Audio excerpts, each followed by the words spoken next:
ليه معركة موهاكس أسرع معركة في التاريخ؟ وإيه أسبابها ونتائجها؟ تعال نلخص المعركة السريعة دي في الفيديو بتاعنا بشكل سريع برضو. معركة موهاكس كانت بين السلطان سليمان القانوني عاشر سلاطين الدولة العثمانية ومملكة المجر، وده لما ملك المجر رفض دفع الجزية اللي كان بيدفعها للسلطان سليم الأول والد سليمان القانوني الخليفة الشاب، وكمان قتل رسول الخليفة. فراح قام الخليفة على طول جهز جيش من 100 ألف جندي و300 مدفع و800 سفينة، ما بيهزرش.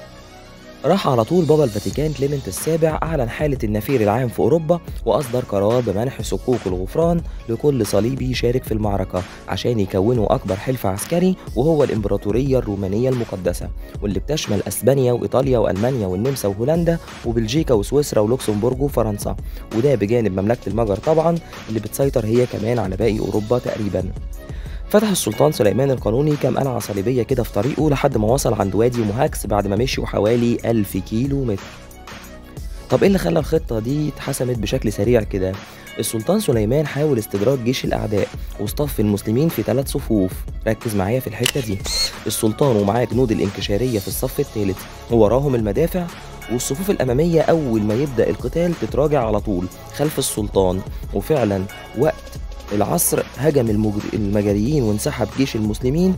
لا ما تفهمش غلط، قصدي طبعا الصفوف الأولى طبقا للخطة. ودي هي الخدعة عشان يصدقوا إن المسلمين هربوا، وفعلا اندفع الصليبيين بقوتهم عشان يلاقوا في وشهم السلطان سليمان اللي ادى إشارة للمدفعية بالهجوم المضاد عشان تخليهم زي صاعق الحشرات بالظبط كده ما بيعمل في الحشرات. عشان كده المعركة ما قعدتش أكتر من ساعة ونص، ساعتين بالكتير، وبعدها أصبح الجيش المجري في ذمة التاريخ، خصوصا بعد ما غرق الباقي منهم في مستنقعات وادي موهاكس بجميع قادتهم تقريبا.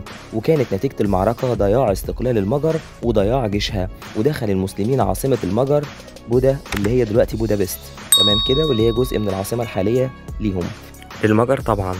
لو عجبكم الفيديو ما تنسوش الاشتراك في القناة وتفعيل الجرس عشان يوصلنا كل جديد بإذن الله. اشوفكم بخير، سلام عليكم.